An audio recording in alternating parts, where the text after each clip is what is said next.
الرحمن الرحيم الحمد لله رب العالمين والصلاة والسلام على رسوله الأمين وآله وأصحابه الطيبين ومن تبعهم بإحسان إلى يوم الدين. اللهم علمنا علما ينفعنا وانفعنا بما علمتنا وزدنا علما يا لطيف. أما بعد السلام عليكم ورحمة الله وبركاته. haddii aan wax macluumaad dheeraad ah idinka siiyo saliida carrot hair ayalka ah Hargeysa lagu isticmaalo markii uu horeysana aan bilaabay sanadkii dhamaaday bishii shanaad amba May 1keegi saliidan waxaan ugu talagalay inay isticmaalaan qof kasta oo doonaya inuu timihiisa nafaqeeyo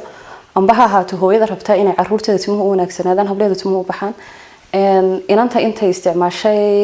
chemicals like color amba jilciso ay timihiidu ka qubanayaan oo rabta inay nafaqada u soo celiso amba qofka timihiisu natural ba yihiin ee raba inuu timihiisa wanaajiyo saliidan markii aan sameeyay fikradan u sameeyay ma yahayn inaan ka qanacsado inaan iibiyo iyo inaan soo bandhigo toona laakiin baahi aniga iga timid ayaa igu dhalisay inaan sameeyo sidiisa waxay ilaahdaan carabto xaajada amba baahida ayaa dadka waxay wax bartaa oo iyada ayaa ah hooyada inuu qofku wax ikhtiraco saliida markaan sameeyay waxaan rabay wax chemicals aan kaga maarmo anigoon chemicals marsan timahayga hagaajiya muddo badan akhris badan kadib waxaan ogaaday saliidan oo markii ugu horeysay ay sameeyeen dadkii Asian-ka ahaa amba Egyptianisku sanadku markuu ahaa 1800 saliida markaan sameeyay bishii ugu horeysay aniga isticmaalayay maan rabin inaan cid ku tijaabiyo amba cid aan ku eego laakiin fadul aniga waxaan fadul iga haysay ayaa wax igu sababtay inaan horta si jirka aniga isku tijaabiyo aan ogaado inay wixii iga yimaadaan iyo inaan wax ku noqdo intaan cinda la wadaagin bil markaan isticmaalay alxamdulillah rabbil caalamiin aan mahadiyay ayaa waxaan isku dayay iyada marka lafteeda aanay fikrad qanacsiga ahayn ee ay ahaydun fadulimo inaan tijaabiyo bal dadka kalena say ku noqoto bal inay igana u shaqeyso si aniga igu shaqeyso kale markaas baan sameeyay inaan 10 hablood oo asxaabteeda kamid ah aan saliida ku tijaabiyo oo iguna ila eegana wixii iga soo noqdo falcelin 10 hablood maalintii ugu horeysay baan siiyay bishii lixaad ee sanadkaas 2016 laba blood bay soo isticmaalayeen laba blood kadib alxamdulillah rabbil caalamiin waxay iga soo noqday feedback wanaagsan igana igu dhiirigeliyay inaan sii wado ay iibsadaan markaas aan ka fikiray inaan wixii aan anigu sameeyay nafteeda ugu talagalay anigoo marka jaacad Hargeysa ka soo baxay fadhiyay waqti ku dhow sanad bla shaqaha inaan u bedelo inuu shaqo aniga ii noqdo inuu qanacsi noqdo anigoo markii hore lahayn khibrad iyo aqoon qanacsi toona oo fiilkii ka soo baxay aanu ahayn alxamdulillah rabbil caalamiin markay in yar aan soo galay social media aniga oo aan markii hore meherad haysan cid kalena u dhiibin cidna garanaynin aana igu adkeyd inaan dadka aaminsiyo waxaan anigu sameeyo wadankan lagu soo saaray inuu wax u qaban doono inuu tayo leeyahay ayaaban ku soo post gareeyay Facebook-iga waxaan maalintii ugu horeysay sameeyay 20 xabadood 20 xabadood anigoon meel la tagin waxaan ku dhex iibiyay qolkayga alxamdulillah rabbil caalamiin 20 xabadood kaliya tan si fiican igama iibsanin laakiin waxaan helay 15 dalab oo cusub oo la dalabsanayna wiigi dambe sameeyo aniga ardayda ha gelinka dambe dhigta tababar macalinimo iyo Islamic studies waxaan sameyn jiray maalinta jimcaha fadhiya intaan sii diyaariyo arbacada amba khamiista guriga soo diyaariyo inaan gelinka dambe guriga ku iibiyo muddo waxa ka soo wareegtay imika 10 bilood markii aan waday imika waxa gaadhay heer aanan anigu waxba iibinin intaan jumlad ku wareejiyo dukaamada ay imika magaalada Hargeysa si joogto ah u isticmaalaan ay xiriir ila leeyihiin 10 meheradood oo iga qaato wiikasta jumlad wiigi iyadoo aanay gaadhin 5 darsan ay qaateen hore u soo dhameeya waxa ilaahay wax loogu mahadnaqa ah oo aanan waxaan sheeganaya anigu aanay ahayn ah inay maanta saliida Hargeysa lagu sameeyay Mareykan gaadhay Ingiriiska gaadhay Asia gaadhay Afrikana laga isticmaalay wadan maanta oran karay wadanka maan gaarsiinin noocyada kamid qaadan aanu jirin haddaan saliida inta kaga soo gudbo anigoo barnaamijkan ka faa'iideysanaya inta qof uu hadalkaygu gaari karo waxaan rabaa inaan xooga saaro inaan dhalinyarteena dhiirigeliyo inaan qof kasto maanta wax wada amba gacanta wax ku haya aan u sheego wuxuu wada inaan u joojinin waxaan dhiirigelintayda amba talooyinkayga ku soo koobi doonaa 5 qodob anigoo sii dheerin doonin horta ka koobaad waxa weeyaan hadafka qofka bilaadanka noloshiisa waxa weeyaan inuu hadaf iyo qorshe yeesho nolosha hadaf la'aan ma socoto laakiin hadafkeena qofka uu hankiisu dheer yahay wuxuu iskala weyn yahay adduunyo oo dhan hadafkeenu dad bilaadan oo ilaahay abuuray wixii la noo sheego muslim ilaahay ku micnaystay ayna hadeen nahayna waxa weeyaan hadafkaagu inuu ahaado hadaf aakhiro inaanad janno wax ka sokeeyo aanad hiigsanin ilaahayna haynaga wada yeelo dhamaanteen dadku farduusa ku casuumo insha Allah talabaad waxa weeyaan hankaaga iyo hiigsigaaga qofku waxa weeyaan inuu sareeyo hiigsiga iyo hanku qofku wax gaarsiiyaan meel aanu camalkaaga ku gaarsiin karin xadiis waxa jira Nabi Maxamed sallallahu alayhi wasallam oo lahaa qofka ku hamiya inuu wax wanaagsan sameeyo waxaana aan sameeynin amba ari u suurto galin ilaahay agtiisa wax ugu qoraa sidii ajarkii uu sameeyay dhan amalkii ma sameeynin laakiin niyadaadii wanaagsaneed ee aad lahayd ay halka ku gaarsiisay ta saddexaad waxa weeyaan dadaalka qofku horta inagoo iska fadhina hadii aan Soomaalinahay aad baan u miskax wanaagsannahay laakiin qofku wuxuu rabaa isagoo iska fadhiya wuxuu doonayaa inuu qabto inay u qabsoomaan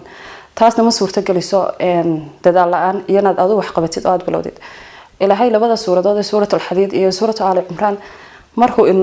farayo inaynu istighfaar weydiisano waxna leeyahay saaricu iyo xukub laabaya saabiqo haduu ilaahay isaga ka dambi dhaafay adigoo fadhiyo miyaa lagu ma ilaahdeen u baratama lagu ma ilaahdeen u kala dheereeya ka saddexaad waxa weeyaan waxaad qabanaysid joogtee inaad wax bilowdid ma adka adigoo maanta iska fadhiya waxbaad ku hami kartaa inaad bilowdid wixii aad rabtay inaad bilowdid si fudud aad u bilaabi kartaa laakiin wixii inaad joogtaysid aad bay u adag tahay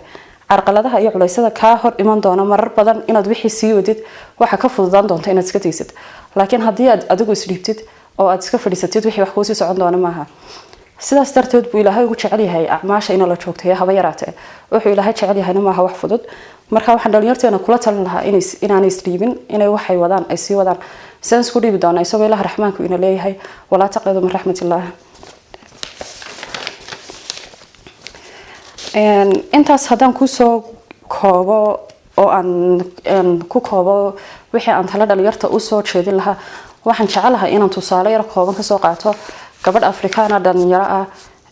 taajirad ah waxaan iyada targetka uga dhiganaya in iyada u soo qaadanaya mar rabo inaan qof Mareykan jooga soo qaato mar rabo inaan qof Asia jooga soo qaato mar rabo inuu qofku iraahdo qofka Mareykan jooga wuxuu helay fursado aan inagu helin Ingiriiska jooga wuxuu helay fursado aan inagu helin waxaan rabaa dhalinyarta inaan ka format gareyno software kale inagu shubay ah qof Afrika jooga waxba ma qabsan karo inantan waxay u dhalatay dalka Ethiopia waxay ku dhalatay tuuleen kamida tuuleenka u dhow Addis Ababa inta inoo jirto wad garanaysaa dhowr kilomitir wax maalin ku yar in lagu gaari karo inantan waxay sameeysaa kaba qacanta lagu sameeyo magaceeda Bethlehem Alimo baa la yiraahdaa Bethlehem kabaha ay sameeyso iyadoo qacanta ku bilowday waxay bilowday 8 sanadood ka hor waxa dhigatay accounting 8 sano ka hor markii bilaabisay waxay ka fikirisay dadka tuuladeeda ku agnool oo u badnaa dad fuqara ah oo u badnaa dad ku tiirsan waxyaabaha dadka dibadda Mareykan ha ahaadaan USA UN Scotland waxyaabaha eriska inoo keenan amba caawimaadka reer Afrika la siiyo saan wax u qabsanin ay dadkeedu aad ugu tiirsanayeen isugu jireen sanad kasta iyadoo taa ka fikiraysa ka duuleysa dadkeedana ay ogtahay in hibooyin badan leeyihiin caadaan dadka Afrikaanka Ethiopia ay caan ku sii tahay wax yaqaanaan hawlaha gacanta laga qabto waxay ka fikirtay say shaqo ugu abuur lahayd iyadoo nafteeda ka fikiraynin taasna waa taleenaga wada rabo inuu hamigeenu ahaado wax ka baxsan qutu daruurigaaga adigoon ka fikirin maanta maxaad cuntaa bari maxaad cuntaa maxaad gashataa xageed gashaa hamigeenu inta uu ka dheeraado waxay tahay inuu hamigeenu ugu jaanoqdo hami qaran sababtaas aan iyada tusaale ugu soo qaadanaya si ay ugu abuurto dadkii tuuladeeda ku noolaa shaqo ayay sameysay inay waxyaabaha recycle-ka ah taayirada gawaarida laga saaro ila daadinayo ay u bedeshayna kaba laga isticmaalo kabiha inantaasi bilowday maanta waxa loo dhoofiyaa 55 wadan oo ku yaala Malaysia iyo Mareykanba iyo Yurubadan wadamadii ugu horeeyay u diiday in kabiheega siiso waxa kamid ahaa Mareykan oo ay ku tiri ilaa wadamada Afrika horta ka dhargaan wada gaarsiyo mar raba idinka inaan idin siiyo Jabaanka horumarka la inoogu sheegay iyo Mareykan maanta waxa laga isticmaalaa kabiheeda Amazon hadda taas u gashid waa suuqyada ugu weyn ee lagu iibiyo wada arki doontaan waxa uu shaqeeyaa 5 shaqaale sanadkan waxay shaqaaleysiinaysaa 300 shaqaale waxaasna waxay ku gaadhay waxay hayd himadii ku jirtay sarreysay in dadkeeda wax u qabato waana isaasan tusaale idinkan idinku soo qaatay inaan hankeena kor u qaadno inaan dadkeena u fikirno inaanu hamigaaga ku koobnaan naftaada wax u dhigatay maxaad adigu maanta cuntaa laakiin maxaad gashataa aan wadankeena wax u qabano honanu streebna cid u baahan wax macluumaad saliid amba xagga ka helayso amba aniga rabtaba inay isoo weydiiso waxyaabo kale timooda ku nafaqeyn karaan amba caafimaadkooda nutrition ahaan isticmaali karaan waxaad ka heli doontaan emailkayga iyo nambarada xagga hoose aad ku arki doontaan dhamaantiin waxaan idinkaga tagayaa nabadgelyo rabbiina korkiina haato assalaamu calaykum waraxmatullaahi wabarakaatuh